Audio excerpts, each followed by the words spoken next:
Hi, I'm Deek Jackson. Would you like to see some pictures of dead babies? No? Oh, how about dismembered torsos wrenched apart by explosive force? Or the beheading of women? No? I don't blame you. Gritty stuff, hard to stomach. Much better to just hear about it. What's that? You don't want to hear about it either? Oh, well, what about the wholesale destruction and despoiling of our only home in the universe to make a few very rich people just a little bit richer? Nah, that's not much fun either, is it? Alright then, I'll just perform a monologue of pithy observations about the idiosyncrasies of modern life. You know, the other day I was trying to upload a picture from my phone to Facebook, and a guy leaned over and said, "You narcissistic, self-serving wanker, why don't you get a fucking life?" People, eh? No, but really, have you noticed that people are in fact on the whole a bit preoccupied with themselves? Generally speaking, I guess it's the result of years of meta-programming by invisible overlords, eroding the sense of community that would oppose their evil plans for planet rape.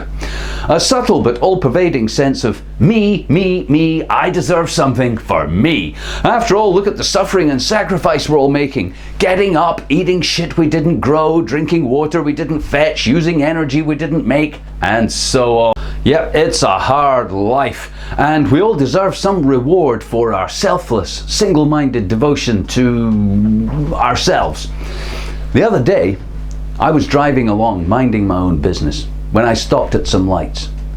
An old woman crossed in front of me, bent double with age and the burden of her modest bag of groceries, her face lined with the weathering of a lifetime of grubbing for existence in a merciless dog-eat-dog world. She slowly hobbled across my field of view before mounting the curb. There she turned towards me. Her hands trembled and held up a skinny cigarette to her lips. She lit it carefully, took a draw, coughed up some gloop, which she spat out with some expertise into the road.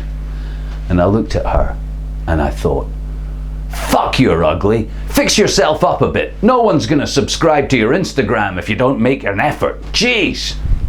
The lights changed and I forgot her forever. Until just then, obviously. Some people are worried they may not get enough out of life before it's all over. This feeling is compounded by occasionally being forced to confront the reality that our lives are decadent whirlwinds of undeserved consumption and materialism, unparalleled in the history of life on Earth. And we're going to spend it jerking off to the internet and playing Football Manager on a supercomputer games console capable of modelling a virtual world our intellect could lose itself in, a fractal of cosmic digital DNA.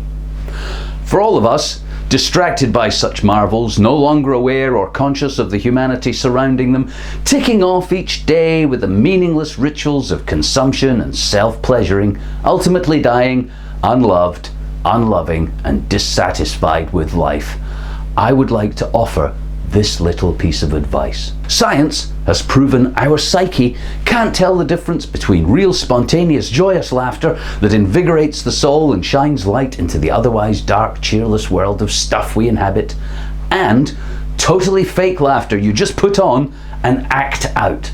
Both kinds of laughter lighten your heart, refresh your mind, and release chemicals that stimulate your pleasure circuits.